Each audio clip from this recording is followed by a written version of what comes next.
the first Thursday of an odd numbered month, which means that it is self-help book discussion night.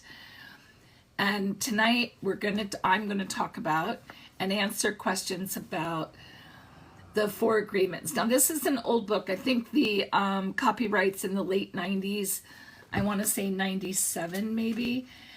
And although he has written a number of books, 97. It made a huge scene. I know Oprah did shows about this book when it first came out, and the principles here are pretty basic. Yay! So I'm just going to go ahead and get started. If you don't know who Don Miguel Ruiz is, I don't know much about him myself, other than he is a Toltec practitioner, and I think I'm saying that correctly. And Toltec is a tradition of, it's not a religion, it's a tradition of spirituality. And it says you are the energy that gives life to your body. At your core, you are limitless and an amazing magician that create anything and everything that you want. So Toltec wisdom is a way of life. And I think that this book really points to that quite succinctly. It says over and over and over again that, and as I'm reading it, I'm thinking, like, this is the Wizard of Oz. You are Dorothy with a pair of red slippers. And you have the power to create your peace, your happiness. You'll always have that power. You just have to understand how to use it. And so I want to reiterate that if you follow me and if you've been listening to me, if you hang out in my lives, you'll know that so much of what I teach and preach is a part of these teachings. Hi, Anna. You probably do. It's a popular book, so hang out and have a listen, and then you can go back and look at the book. It's very powerful. If you want something in your life to change, hang out for the next hour. If you're not as happy as you want to be, hang out for the next hour. If you have a problem that is persistent, hang out and we'll talk about it. So the 4 agreements is based, as I just said, on the Toltec tradition, meaning that each one of us has the power to create the life we want. We just don't know. We're kind of conditioned not to believe that. And B, there isn't really anybody out there teaching us the tools in a way that's just black and white. So I'm going to try to give you some of those tools. I had a session today with a new client with a very specific problem. And I won't go into exactly what it is, but I said to this person, all the things you're telling me are really conditioning. You've been conditioned to believe X, Y, and Z. And from what I'm hearing, it's those beliefs that are causing you pain, right? It's the beliefs that have convinced you that you're worthless. And it's the feeling of worthlessness that's driving your actions. But if we can't change those beliefs and the conditioning, then we're not going to ever change the behavior. And so at the most basic level, that's kind of what this book is about. So I'm just going to kind of start at the beginning. Typically what I do is I go through and I just highlight, and I'm going to talk to you about the things that I've highlighted, because honestly we could spend a week probably really understanding the tradition and talking about how to overcome some of the challenges. Don't hesitate to ask a question. And if I don't, let's see, I'm trying to think. If I can get one of my subscribers, I think Bonnie, you and maybe even Lisa, hey Mark, I think you have what am I want moderator privileges, and so if you could pin that comment in case I miss it, or in case a couple of them come in too fast.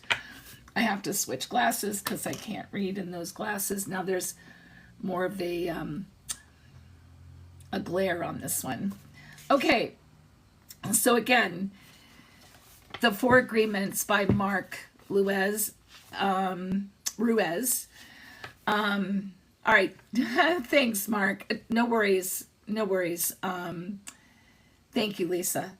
Lisa's got your back.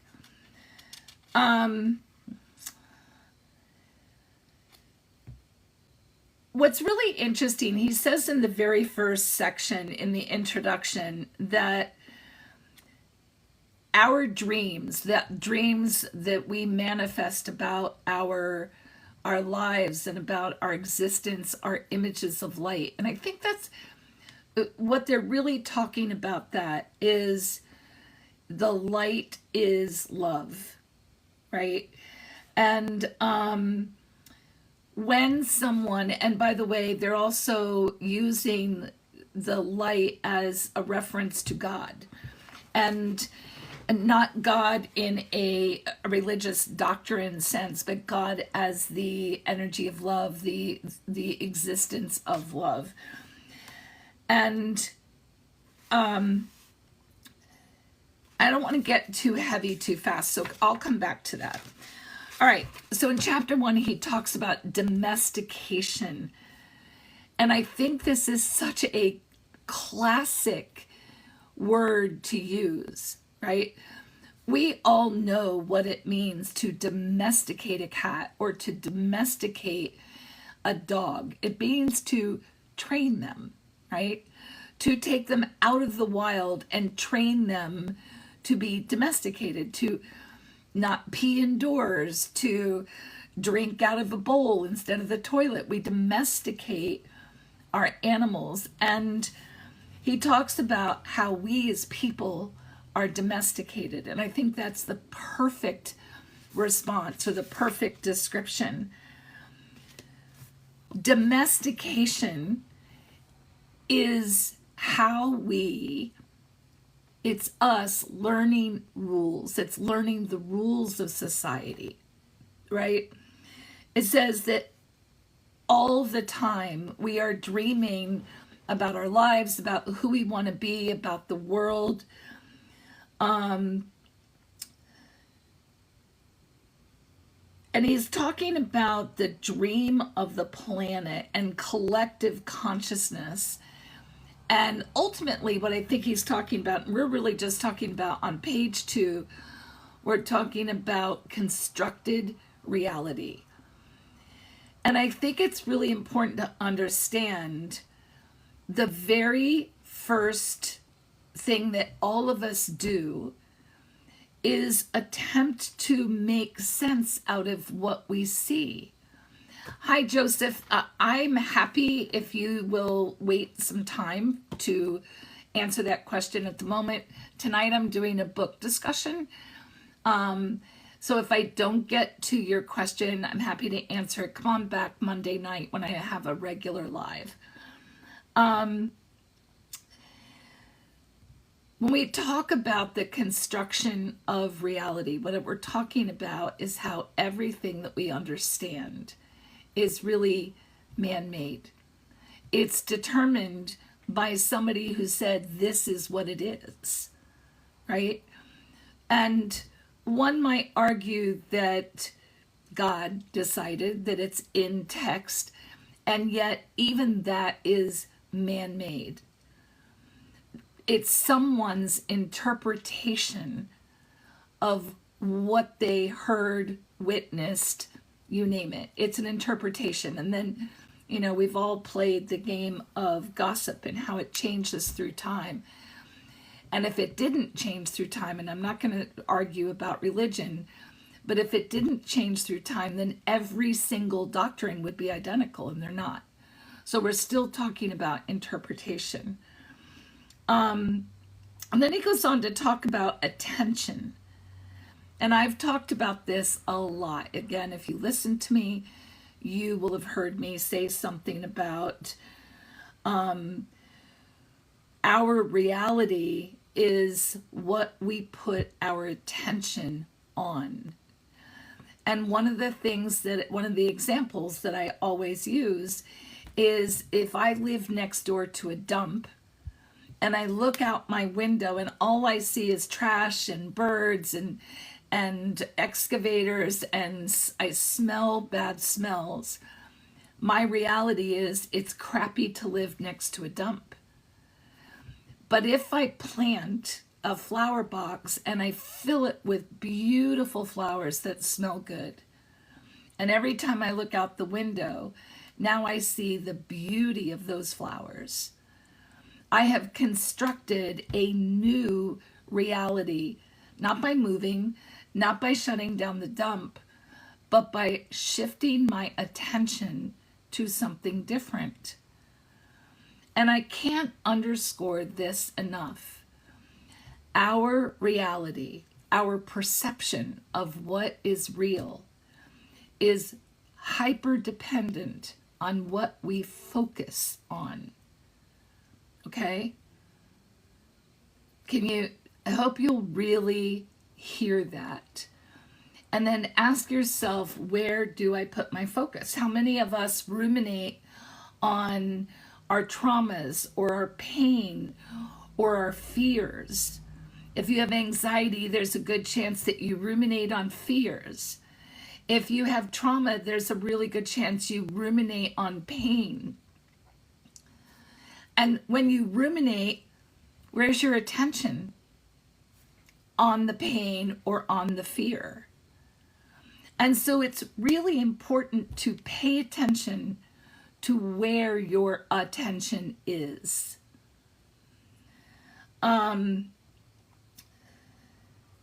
Using our attention, this is on page 3, we can hold whatever we want to perceive in the forefront of our mind, just like the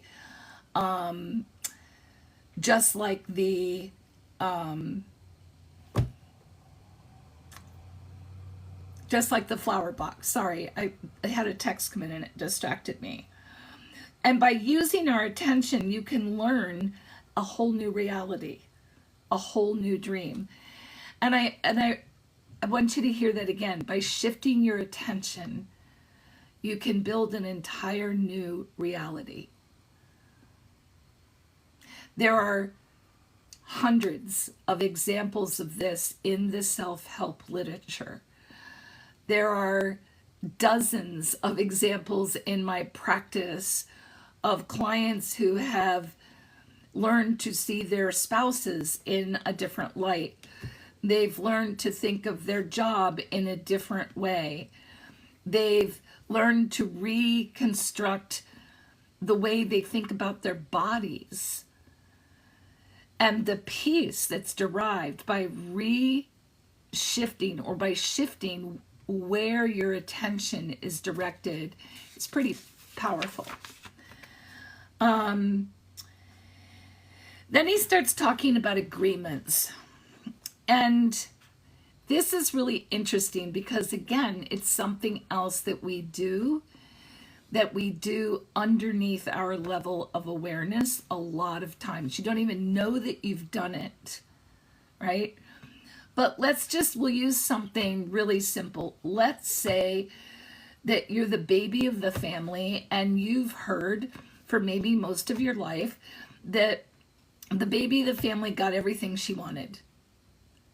So you, as a child, heard this, and if you adopted it as a belief, then you chose it as something that you agree with. Subconsciously, of course, at that point. But you made an agreement with that data that it's true. And what's really, really important, I'm going to say that 50 times. What's really, really important is that you pay attention to what have you agreed to. On page 5, he says, as children, we don't have the opportunity to necessarily choose our beliefs. That we agreed with the information that was passed down to us, in part because these are people that brought us into the world. They say they love us, and so they must want the best for us. And so when they teach us something, we assume that it's for the best.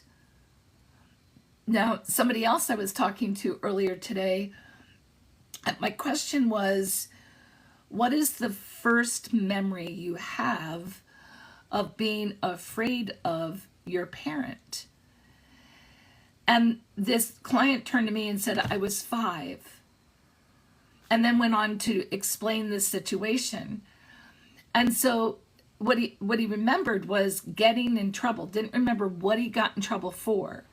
But he remembered that he got in trouble for doing something that he didn't seem to recall was really super significant. But he does remember that he knew never to do it again. And so in that exchange, as a 5-year-old, he subconsciously agreed with this parental rule to never do this thing. He didn't choose not to do it. What he did subconsciously or consciously was he chose not to get in trouble. But in order to choose not to get in trouble, he had to come to an agreement, for lack of a better term, with that rule. He chose to agree with that rule. So I think that's really interesting. When we agree with something, it fits into our perception of what's real out in the world, right? So when we accept these things about the world, then they get implanted into our perception of rules, what the rules are to exist in the world. And if you think about it, what's super crazy is none of us actually have the same exact set of rules, because those rules in part are built on our interpretations, right? And so we're all walking around the planet with this microcosm of rules to live by that are actually very different. And that becomes important as we move forward. Also, if for some reason there's something out there that we don't agree with, if we don't buy into it somehow, then it becomes nothing to us, right? If somebody says blondes are dumb, but I'm a blonde and I know I'm smart, I'm not going to agree to that, and therefore it means nothing. I don't adopt that as a belief because in the moment I don't buy into the agreement. Does that make sense?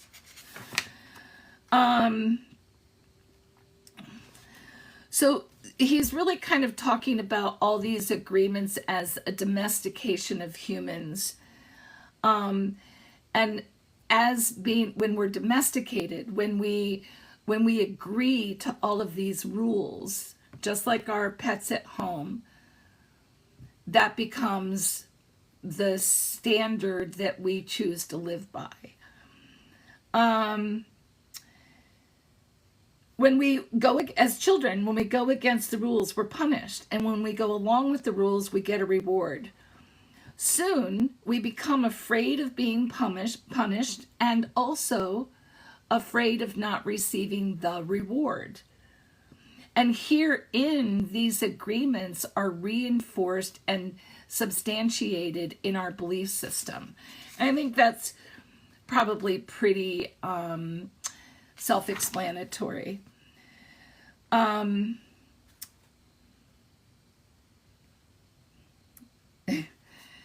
He goes on to say that at a certain point in childhood, we become so domesticated that we no longer need mom and dad to tell us what the rules are. We know what the rules are. We've made these subconscious agreements, and we don't need other people to tell us. We're so well trained, we're so well conditioned that we become our own domesticator. Now, what's really interesting about that is this is where that self-criticism and that self-judgment starts to really take hold, when it's reinforced up here by us, because wherever you go, there you are, right? We become auto-domesticated. Remember that all of these beliefs are things that become our book of law. And our book of law is how our reality is formed. When we interpret the world, it becomes our reality, in so much as if I believe that all blondes are dumb, and then my brother brings home a blonde, if I don't learn to question these beliefs or this book of laws, then I'm going to make immediate assumptions about the person that my brother brings home. No offense, by the way, to anybody out there that's blonde. It was just the example that popped up. That becomes our truth. Now, again, if you know me, you probably have heard me saying I really hate when people use the phrase my truth, your truth, their truth, because at the end of the day, my perception is that I like to say that there's really only one truth and millions of interpretations of that fact or that data set. So there's the way it is, and then there are a gazillion interpretations which become the basis of my reality, and a lot of people use language that says that's the basis of my truth. So I'm spelling it out for you because I may use different language, because I don't really like reinforcing that my perception is the truth. It's just my truth. Thank you, Bella. It's my perception, right? All right. Moving on. Every time we do something that goes against that book of law, that internal judge that now is on auto domestication space says, "Oop, you're guilty. You need to be punished. Be ashamed. You broke the rules." And now this auto domesticated human starts to have this internal critic and hence internal victim that becomes somewhat dominant unless you're paying attention. And what's really interesting, all these things you think is a belief system that you consciously or subconsciously chose to believe or choose to believe. You just you're not aware of it yet. In the retreat that I host, this is a huge part of what we try to understand, because until you understand what those beliefs are, we can't really change much.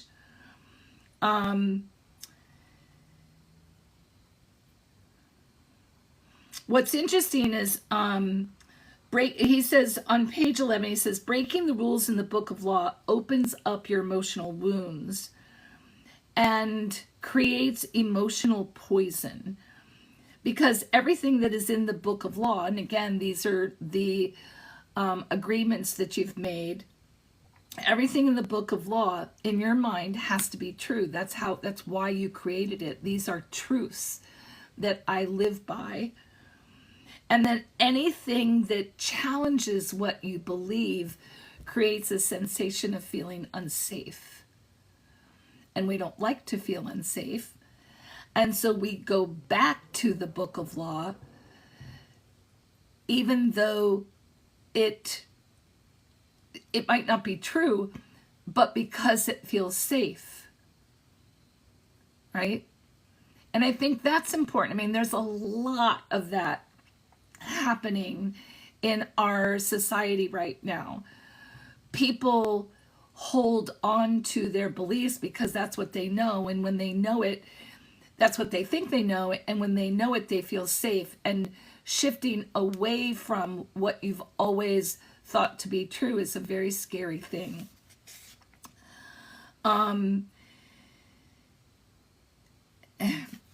He talks about many of our agreements are so strong that even if we understand the concept of it not being true, we feel the blame, the guilt, and the shame that occur if we go against those rules.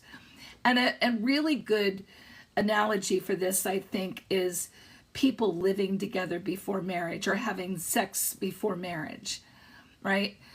Many people are brought up, especially people in my age group, are brought up to believe that that's wrong. That the agreement that you make, and many people literally make this with their church or their family, that there is no physical closeness prior to marriage, and that sex outside of marriage is wrong. It's been a puritanical perspective for eons, right? And so if you grow up and you're 20 and you're 25 and you're not married, but you're a fully mature adult at this point, and you have a desire to move in with your boyfriend or your girlfriend, you may feel shame and guilt and embarrassment over that decision, because an agreement that you've had in your mind for 20 years, the one that you agreed was a value statement, is being breached. So in order to release the shame and the guilt, you have to reevaluate, is this an agreement I still choose to make? And I think that takes some time and energy, right? To say, what is it that I choose to believe now? And because nothing ever, yes, and then shame becomes an identity issue, right? Because I did this thing that I subconsciously agreed was bad, and now I'm bad because that internal judge just won't shut up, and it becomes a cycle. So our belief system is the book of laws that rules our personal dream being the reality that we sit in, and the belief system are all of those things that we agreed with as we were growing up, even though it wasn't kind of a conscious agreement. So we're talking, and he goes on to talk about pain for mistakes. And one of the things that I thought about this, I'm on page 12. I'm never going to finish this book. It's 9:30 already. He talks about every time we remember a mistake we've made, we judge ourselves again and again. We feel guilty again and again, and we punish ourselves again and again. And as I was reading that, it reminded me of the shoulda, woulda, couldas. Every time we say, well, I should have done this, I could have done this, I would have done this, we're actually running through that criticism, that internal judge, and we're punishing ourselves all over again. I've said from the day that any of you met me, shoulda, woulda, coulda is a waste of time. You didn't. And most of the time we didn't, because most of us try to live our best or do our best on a daily basis which is one of the four agreements that we need to restructure. I thought this was interesting. 95% of the beliefs that we have stored in our mind is nothing but lies. Hey, Moki. And we suffer because we all believe these lies. And if you think about it, there are so many. And there are the big blatant ones, like living together before marriage is a horrible thing. Sex before marriage will destroy you. Whatever, so many of these things, right? That blondes are dumb. That, yeah, and now he talks about sin. And so I'm going to say in the secular might not be the right word there, but in the common way that we use the word sin today, it's many of those things. But he talks about the word sin, and I'm going to talk about that.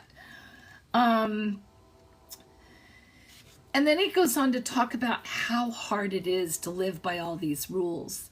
And that by the time we're adults, most of us, every human in society is living in a place so difficult to live in because it's dominated by fear of breaking those rules that society has constructed for us, right? And ultimately, and I would challenge you, I didn't look at it yet, but I did buy the 4 Agreements companion book, and I meant to look at it today, and I didn't get an opportunity to do much with it, but so maybe I'll talk about this on Monday night. I'll have time over the weekend to look at it. But I think one of the things that I would have you do is to sit down and write down all the rules that you're aware of that you live by. And at the end of our discussion, what will really be it could be a series, Stace. What will really be important to understand by the end of this discussion is that we can probably get rid of all, but we really only need 4 rules. We only need to make 4 agreements with ourselves. Hence the book, The 4 Agreements. All of those other rules, all the nitty gritty, picky little things, they're superlative. You know, by Thursday night, my brain and my vocabulary are tired. So forgive me if I'm throwing words out there that don't make sense.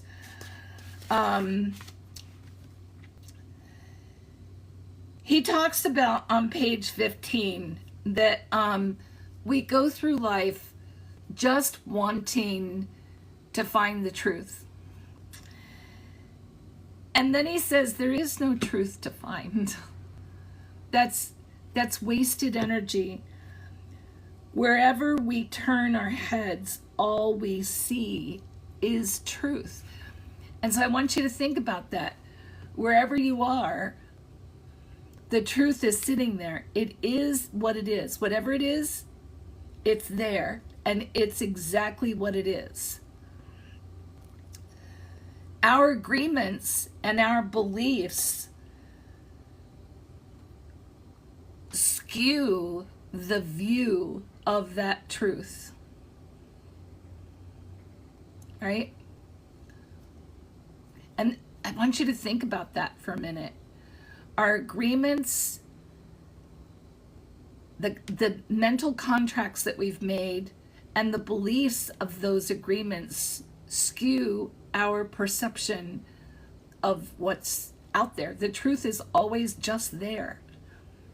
And I think that's really important to kind of hold on to.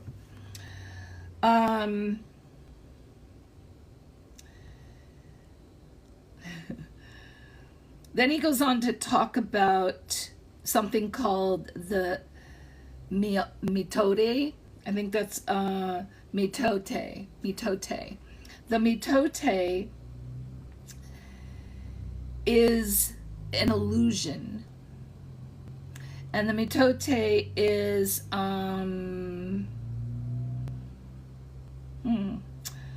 Toltec. It's a Toltec term, and it means an illusion. It's the personality's notion of the I am.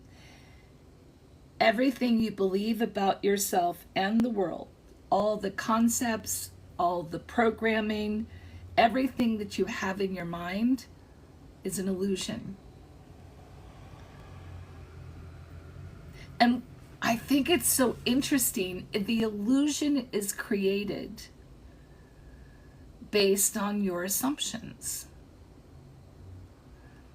And it's so, I mean, if you just slow down, stand back and look at that, you know that that's true. Everything only exists the way it is because I agreed that that's what it is. The sky's only blue because somebody told me it was blue, and I agreed that that's blue. Part of what we do, and I missed this, I think I got distracted. He talks about, on page 4, every letter, every word in each language is an agreement.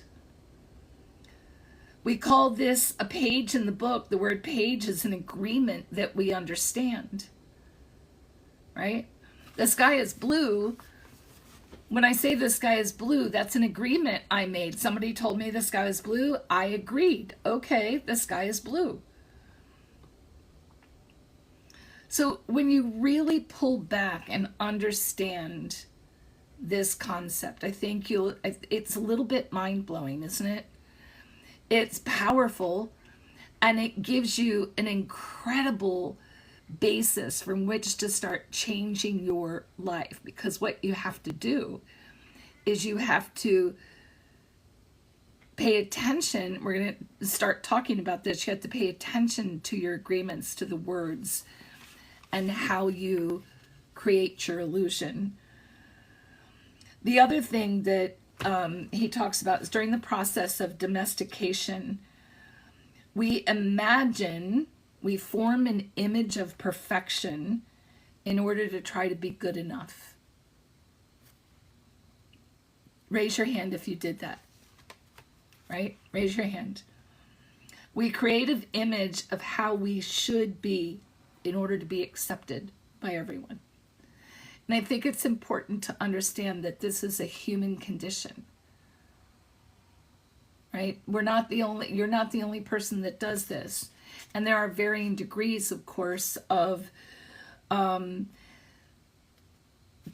there's varying depictions of how we should be.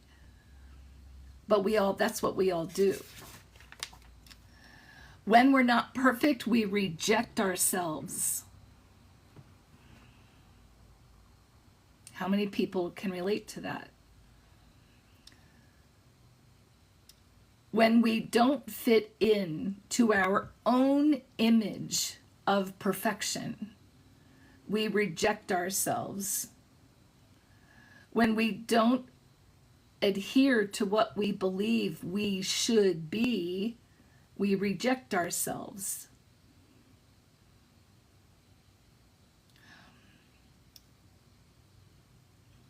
We know we are not what we believe we're supposed to be, and so we feel false, frustrated, and dishonest. We try to hide. We try to pretend.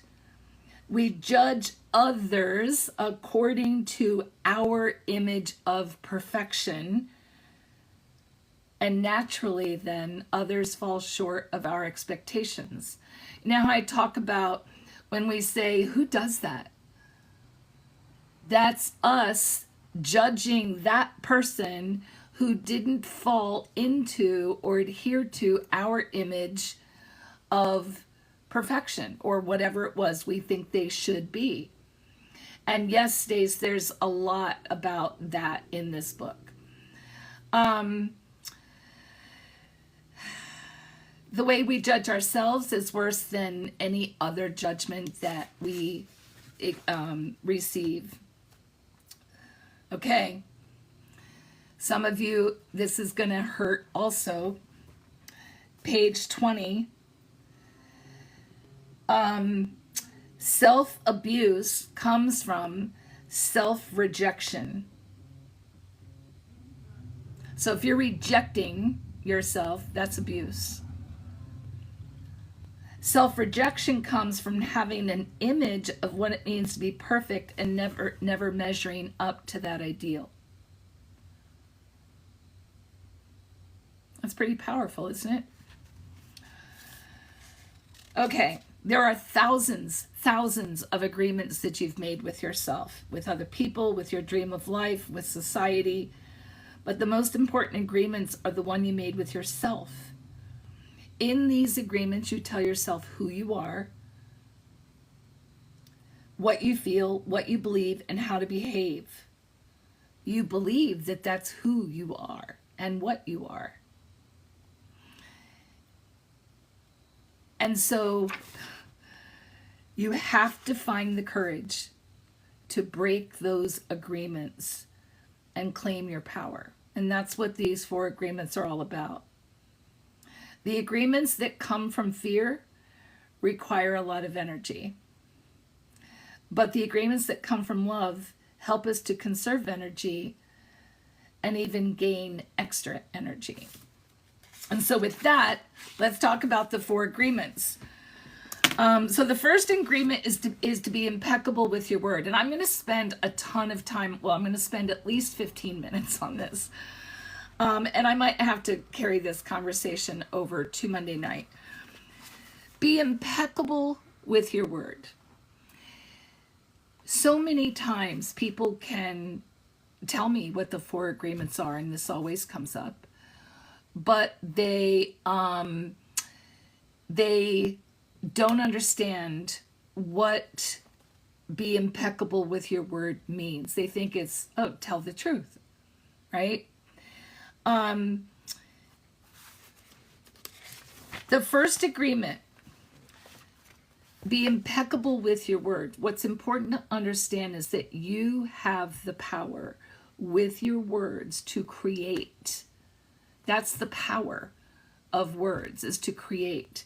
And again, I say this all the time, and those of you who follow me know that I am a really strong advocate for using language correctly, the way that we understand it. Because first of all, it's all made up. But it's made up in such a way that we tend to try to agree. We've all kind of agreed that these are the words that mean this thing. Except if you open the dictionary, there's 5 definitions for some words. And if our context isn't clear, there's no place to go but misunderstanding. What you dream, again, the reality that you create for yourself, what you feel and what you really are all manifested through the words that you use, through the word, right? When it says be impeccable with your word, they're actually talking about the language that you use, the way you express yourself to convey even to yourself. Because remember, wherever you are, you're there. And your brain is listening, whether you say it to yourself or you say it out loud or you say it to somebody else.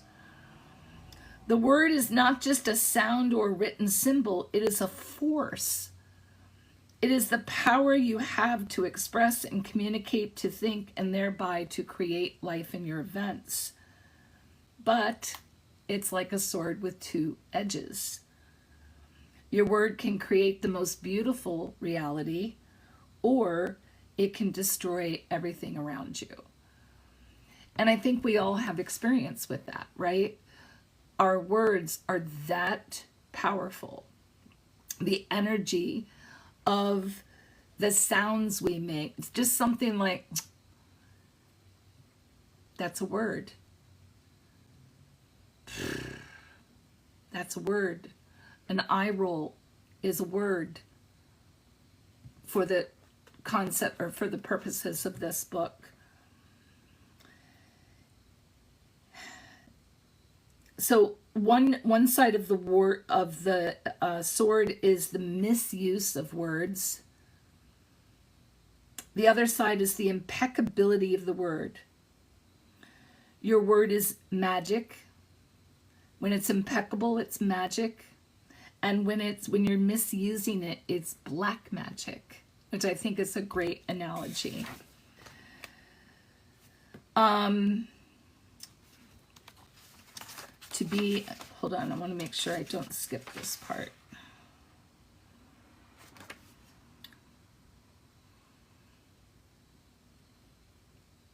Okay.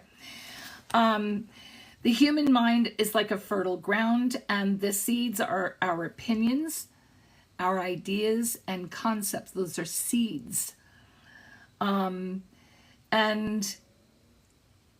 the problem with that, as he says, is that many times those seeds are fears. And because our brain is so powerful, and anybody with anxiety knows this, you have one little possibility, and before you know it, we've turned it into a probability happening in 32 minutes, right?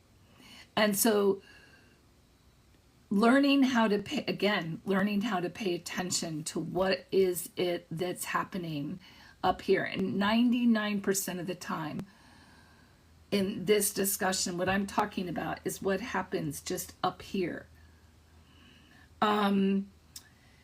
During our domestication, so as we're growing up, as we're learning how to be human, our parents and siblings gave their opinion. We believed those opinions, and we lived in fear of those opinions. Remember me telling you about how my mom said, you know, your sister may be beautiful, but you're going to be interesting. And those words planted a seed that grew into a belief that I was not going to be beautiful. She planted a seed because she didn't think about her words. And the seed went into this fertile brain where there was already some negative fertilizer, some reinforcing fertilizer, right? All that really was reinforcement, but it grew in and of itself and became a full-blown belief.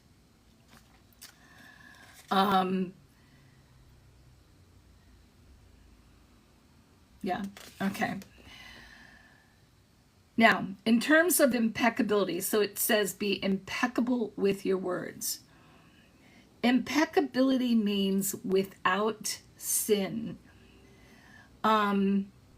Impeccable comes from the Latin pectus, which means sin.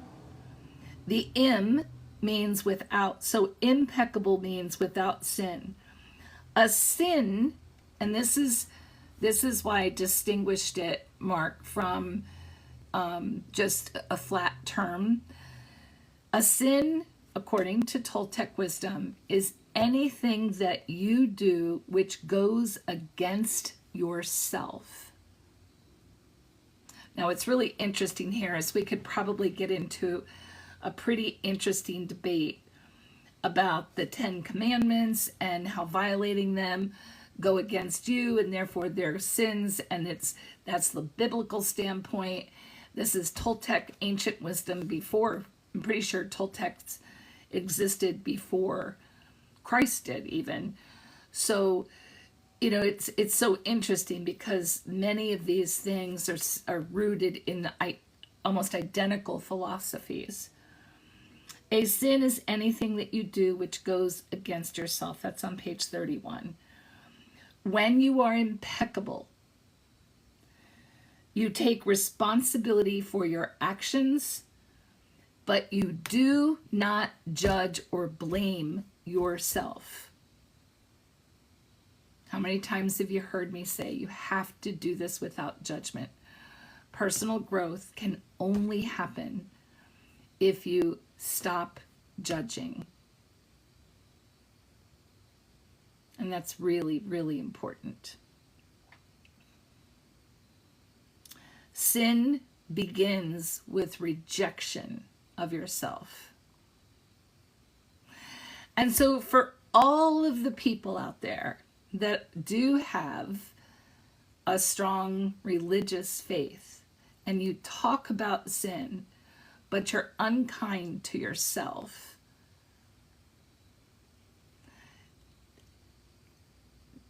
I mean, they don't go together. That's got to be an internal conflict that is certainly not impeccable, right? Being impeccable with your words starts with self-love. Being impeccable with your words is not using the word against yourself. If I see you in the street and I call you stupid, it appears that I'm using the word against you. But really, I'm using the word against myself because you're going to hate me for this. And your hating me is not good for me. Therefore, if I get angry with my word and send all that emotional poison to you, I'm using the word against myself. And if you need to reread that and reread that to understand it, it's on page 32. Being impeccable with your word is the correct use of your energy. It means to use your energy in the direction of truth and love for yourself. Doesn't mean being selfish. It means making sure that you are right with you so that you can be good for the rest of the world. It means putting your oxygen mask on first.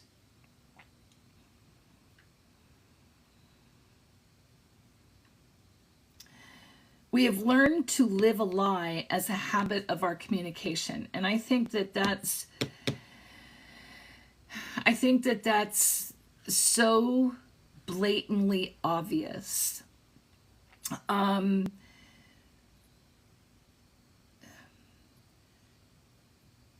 Let's see if he explains this.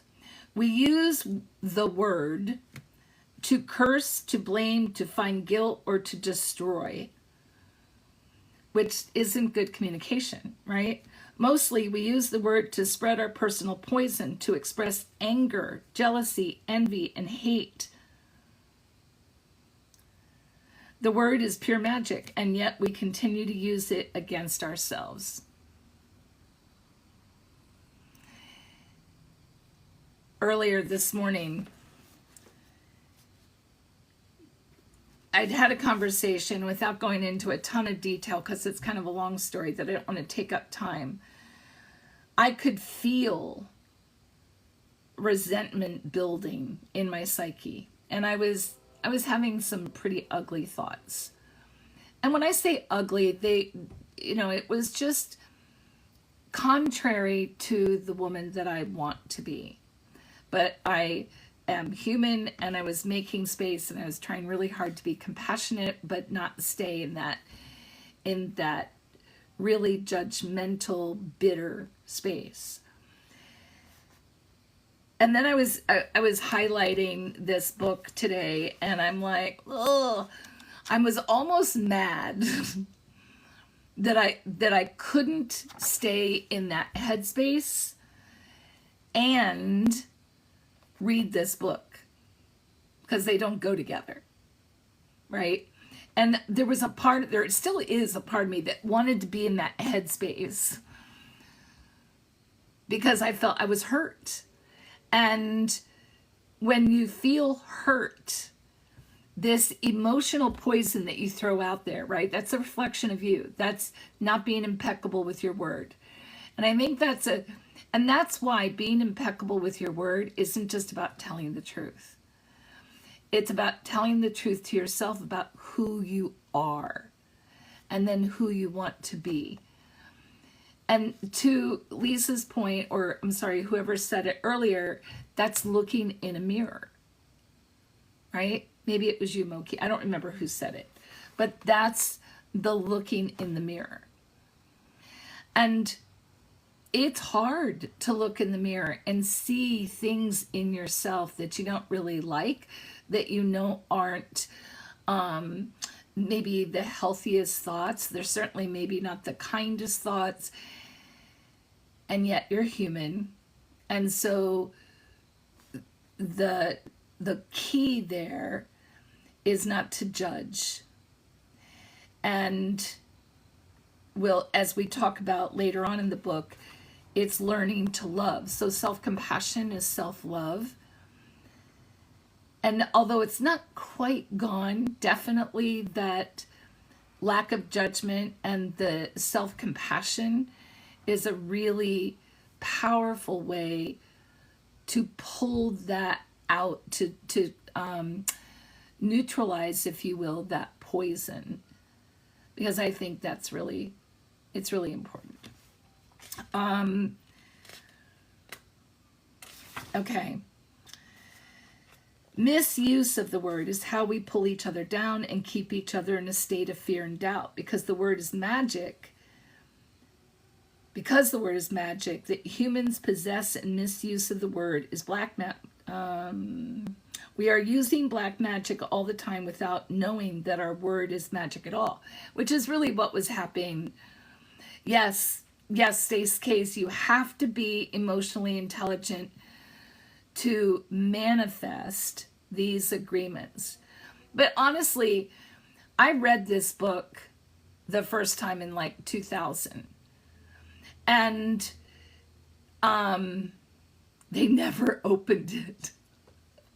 I mean, that's kind of funny. Hi, Mac Long. And I mean, it's not funny, but it is kind of funny. I mean, it's, remember that people have to be ready to grow. They have to want to grow. And when it's really hard to look in the mirror, the impulse is to turn away, right? Hey, Bree, the impulse is to turn away. So I think it's they may never want to. Yeah. That's exactly right, Lisa. When the student is ready, the teacher will appear. All of this is so true. Think about this. Whenever we hear an opinion and we believe it, we've just made an agreement. We've just adopted that agreement into our book of law. And for people who are just popping in, this is a book discussion about the book, The Four Agreements. I've been at it for an hour. I'm on page 35. It's an incredibly powerful book. The truth is the most important part of being impeccable with your word, but it's not the truth necessarily as you perceive it. It's the truth that comes from you. Okay? It's the truth that comes from you. And later on in the book, he talks a lot about watching children and how children live in truth. They have not been domesticated when they're small, right? I can do that, Lisa. They are free. And by the time we hit adulthood, we're not free. We're so wrapped up in that book of law that we've ignored what's true for our comfort. Right? And this goes into so many little tiny tributaries of our life. And I think about when I was first dating my second husband and I saw all of these red flags. And I refused to see them as truth. Like, I made an agreement to avoid the truth of what I saw. Why would I do that? Why does anybody do that? Because there was something else that I wanted in that moment in time. It's so interesting because if I go back and I really think about it, you know, I wanted and needed to believe. I wanted to and needed to believe that I was loved. Because one of my agreements, one of the ideas, remember, that I had bought into was that my sister was going to be beautiful and I was going to be interesting. And I obviously had an agreement in my own mind that being interesting didn't have value. And of course, we all want to have value, right? And yes, because I didn't want to believe that he wasn't who I wanted him to be, that the fantasy that I had created for my life, right?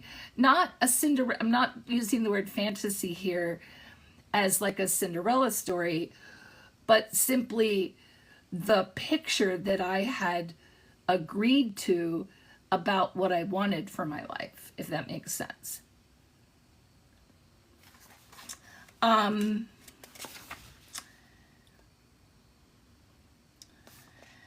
right, he goes on to talk about gossiping. And he gives some really good explanations, and he talks about the power of gossip and how gossiping allows us to make agreements that are based on fiction, right?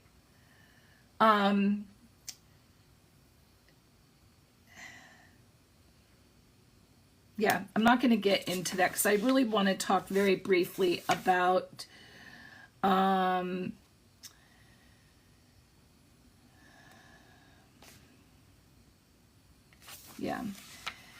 Oh, by the way, so I have a big exclamation mark here. You will only receive a negative idea if your mind is fertile ground for that idea.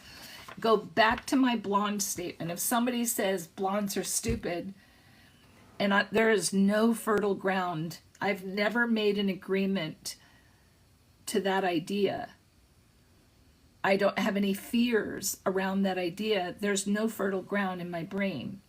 But if I've always been just a little bit worried that I'm not smart enough or I'm not good enough, and then I hear somebody going, you know, all blondes are stupid, all of a sudden I am buying in to this idea. It's fertile ground because that fear or that thought already exists in the composition of the soil of my mind. Does that make sense?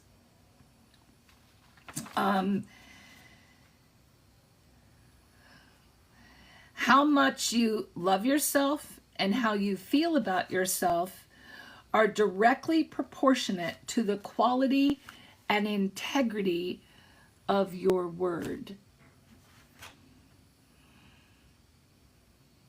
Think about that. How much you love yourself and how you feel about yourself are directly proportionate to the quality and integrity of your word. That's on page 44. All right. I spent about 40 minutes on this part of the book. I'm only on page 47. We've really only covered the first agreement.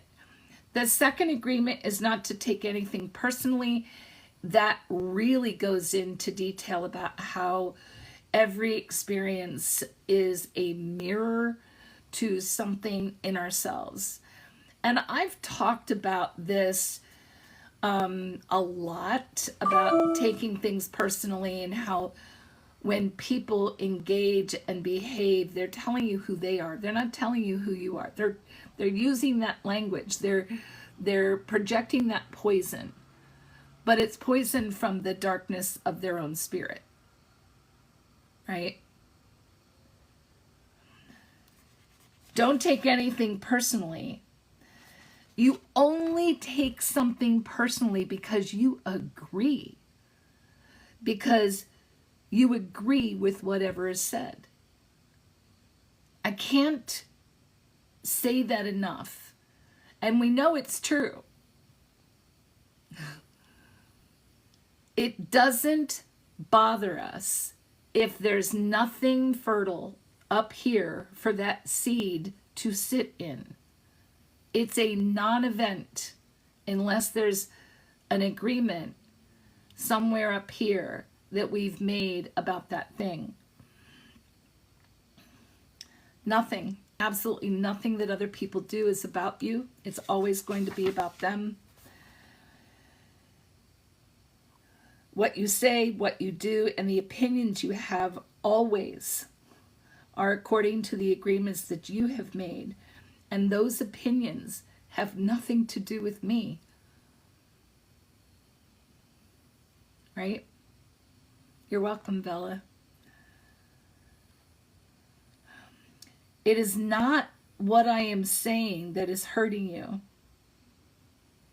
It's that you have wounds that were touched by what I have said. You are hurting yourself then.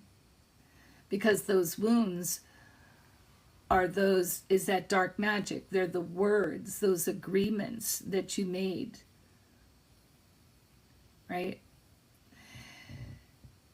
And I will continue this conversation on Monday night. So come back Monday night. And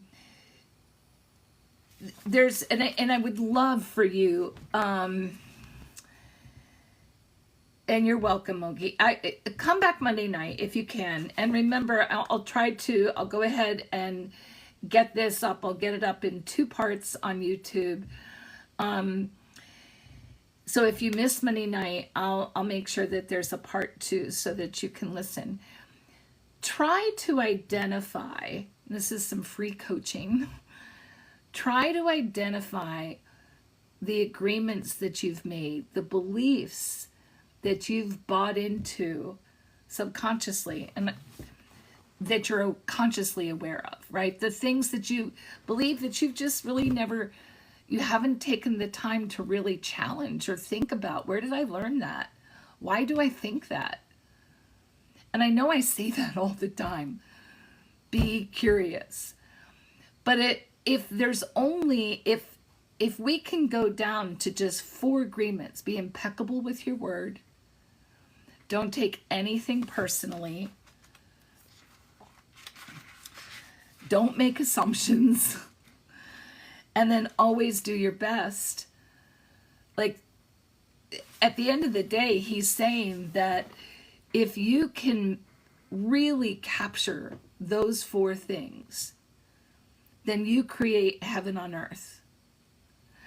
And I think it's also really interesting that even though he doesn't use this word, in many ways, this is so close to the Buddhist tradition of detachment.